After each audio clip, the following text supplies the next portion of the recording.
या झोपलेल्या सरकारचं करायचं काय?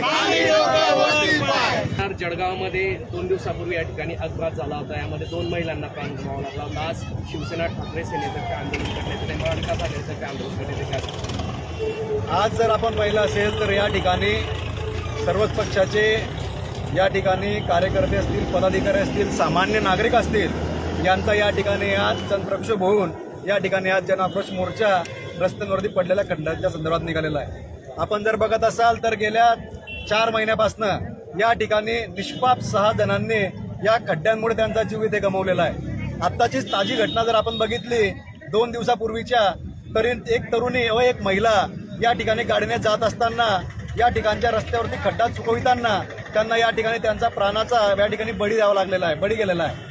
खरं तर या ठिकाणी जे झोपलेलं सरकार आहे, या ठिकाणचे आमदार असतील, मंत्री असतील, खरं तर यांनी या बाबतीत लक्ष देण्याची गरज आहे।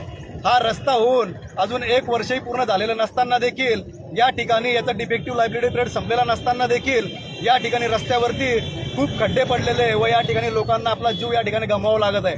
खरं बघितलं तर त्या दोषींवरती या ठिकाणी जे कालच्या दिवशी मृत पावले व या अगोदर मृत पावलेले यांच्या दोषी संदर्भात, यांच्या दोषा संदर्भामध्ये या ठिकाणचे कॉन्ट्रॅक्टर असतील, या ठिकाणचे अधिकारी असतील, यांच्यावर सदोष मनुष्यवधाचा खरं तर गुन्हा दाखल केला गेला पाहिजे आणि जे मृत कुटुंबीय असतील त्यांच्या वारसांना या ठिकाणी मदत मिळाली पाहिजे।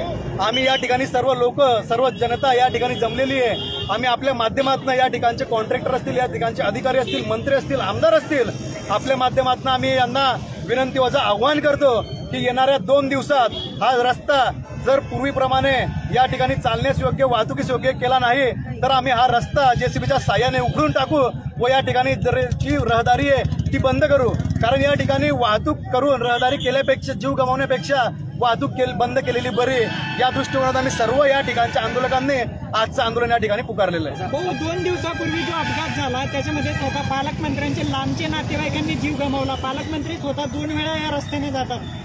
रोज पालकमंत्री या रस्त्याने ये जा करतात, पण आमचं सर्वांचं मुळातच म्हणणं आहे की इथले पालकमंत्री असतील, मंत्री असतील, आमदार असतील, यांना दररोज ये जा करताना एक खड्डे दिसत नाही का? ते अजून या ठिकाणी लोकांचा बळी घेणार आहेत का? ते अजून कोणाचा जीव जाण्याची या ठिकाणी वाट पाहत आहे का? आमची त्यांना सर्वांना आव्हान आहे की लवकरात लवकर या ठिकाणच्या अधिकाऱ्यांना, कॉन्ट्रॅक्टरांना आदेशित करून या रस्त्याची डागडुजी करून या ठिकाणी तो रस्ता वाहतुकीसाठी सुरळीत होईल अशा पद्धतीने प्रयत्न करायचे। अन्यथा आम्ही समजू की ते पालकमंत्री असतील, आमदार असतील, यांचं त्यांच्या सरकारमध्ये काही चालत नाही व ते निष्क्रिय आमदार मंत्री आहेत असं आम्ही या ठिकाणी आमचा समज आहे। बायपासचं काम गेल्या अनेक वर्षांपासून प्रलंबित आहे। बायपास जर झाला तर हा प्रश्न सुटू शकतो। बायपास संदर्भात कोणाची दाढ उडत नाही।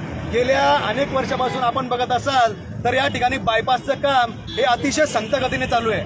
माझं तर या ठिकाणी असा आरोप आहे की या ठिकाणचे मंत्री असतील, आमदार असतील, यांनी या रस्त्याच्या कामांमध्ये मोठा भ्रष्टाचार केला असल्या कारणाने आणि या ठिकाणच्या कॉन्ट्रॅक्टरला पाठीशी घालत असल्या कारणाने या ठिकाणी ते काम संथ गतीने चालू आहे किंवा जे रस्त्याचं काम होतंय ते निकृष्ट दर्जाचं होतंय। जर कॉन्ट्रॅक्टर मंत्र्यांना आणि आमदारांना टक्केवारी देत असेल तर तो कोणत्या पद्धतीने या ठिकाणी क्वालिटीचं काम करेल? निश्चितच तो या ठिकाणी क्वालिटीचं काम करू न शकण्यामागचं कारण म्हणजे या रस्त्याच्या कामामध्ये मोठा भ्रष्टाचार झालेला आहे। मी या ठिकाणी शिंदे साहेबांना देखील विनंती करतो की त्यांनी काल गोवा आणि मुंबई महामार्गावरील रस्त्याच्या कॉन्ट्रॅक्टरवरती सदोष मनुष्यवधाचा गुन्हा दाखल करण्याचे आदेश दिलेले आहे। निश्चितच या ठिकाणी आम्हाला अपेक्षा आहे की जर मुख्यमंत्री संवेदनशील असतील तर या ठिकाणी ज्या निष्पाप मुलींचा, महिलांचा जीव या ठिकाणी गमावला गेलेला आहे, ज्या महिलांचा देखील जीव गेलेला आहे, ते या ठिकाणी देखील या ठेकेदारावरती व त्यासोबतच्या सर्व संगनमताने या केलेल्या कारस्थानावरती जे कोणी सहभागी असतील त्यांच्यावरती या ठिकाणी गुन्हे दाखल करण्याचे आदेश देतील। काही थोडं पुढे इकडे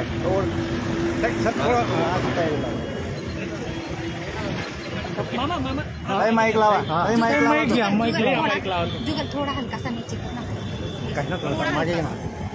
संदीप थोडं वरती रेडी ओके रोल महाराष्ट्रामध्ये जेव्हा शेतकऱ्यांच्या आत्महत्या होत होत्या तेव्हा या राज्याचे उपमुख्यमंत्री देवेंद्र फडणवीस नागपूरला स्वतः पोलीस स्टेशनला गेले होते आणि या सरकारवरती 302चा गुन्हा दाखल करा अशी मागणी त्यांनी त्यावेळेस केली होती. आमचा आता मुद्दा आहे, फडणवीस, शिंदे आणि पवार तुमच्या संवेदनशीलता संपलेल्या आहेत का? या जळगावच्या रस्त्यावरती 2 लाडक्या बहिणींचा मृत्यू झाला, पालकमंत्री तुमच्या संवेदना संपलेल्या आहेत का? इथे रस्त्याचा भ्रष्टाचार होतो, इथे बायपासचा रस्ता तयार होत नाही, याच्या मागे काय राजकारण आहे आणि कुठल्या प्रकारचा तुम्ही याच्यामधून कोणाच्या बरोबर हातमिळवणी करतात हे जळगावच्या जनतेला माहिती आहे. जळगावच्या जनतेचा अंत बघू नका. तुम्ही इथल्या कॉन्ट्रॅक्टरांकडून टक्केवारी घेतात. हे सरकार टक्केवारीचं सरकार आहे आणि म्हणून आदरणीय छत्रपती शिवाजी महाराजांचा पुतळा सुद्धा इथे पडतो आणि रस्त्यावरती सुद्धा माणसांचा मृत्यू होतो. जळगावमध्ये नितीन गडकरी आले होते, 5,000 कोटी रुपये देऊ असं त्यांनी सांगितलं होतं. कुठे गेले नितीन गडकरी? कुठे गेले इथे रवींद्र चव्हाण? आमचा प्रश्न आहे, जर जळगाव मधले रस्ते तुम्ही नीट केले नाही, हायवे मधले खड्डे भरले नाहीत आणि लोकांना चालण्यायोग्य रहदारीचा रस्ता आणि हा समांतर रस्ता तुम्ही जोरात सुरू केला नाही तर जळगावची जनता तुम्हाला रस्त्यावरती फिरू देणार नाही. हा इशारा महाविकास आघाडीच्या निमित्तानं आम्ही देत आहोत. ज्यावेळेस जळगाव शहराचे आमदार निवडून आले होते 2014 मध्ये, त्यांची टॅगलाईन होती, तुम्हाला खड्ड्यांची चीड येत नाही का? आज जळगाव शहरातल्या रस्त्यांविषयी परिस्थिती जर पाहिली तर तीच आठवण करून देण्याची त्यांना गरज वाटते का? 2014ला त्यांची महाराष्ट्राची पहिली टॅगलाईन होती, कुठे नेऊन ठेवला महाराष्ट्र माझा.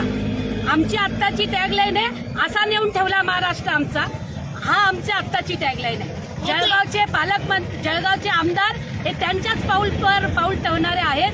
खोटं बोल पण रेटून बोल हा यांचा धंदा आहे आणि त्यामुळे मतांचं राजकारण करण्यासाठी, वेळ मारून नेण्यासाठी ते काहीही करतात आणि म्हणून महाराष्ट्रामध्ये 8 लाख कोटीचं कर्ज असताना सुद्धा ज्या पद्धतीच्या योजना तुमच्या आमच्यावरती लागतायत त्याच्यामध्ये आपल्याला लक्षात येत असेल की हे सगळं मतांचं राजकारण आहे आणि म्हणून आमदार सुरेश भोळेंना आता पुन्हा एकदा नव्यानं काहीतरी खोट्या गोष्टी बाहेर काढाव्या लागतील आणि पुन्हा खोट्या घोषणा द्याव्या लागतील. पण जनता आता सुधारलेली आहे. सुरेश भोळेंचा सुद्धा हात का पाय मुडला होता आणि ते सुद्धा किती दिवस प्लास्टरमध्ये होते हे जनतेला माहिती आहे आणि ते गड्ड्यात पडले होते.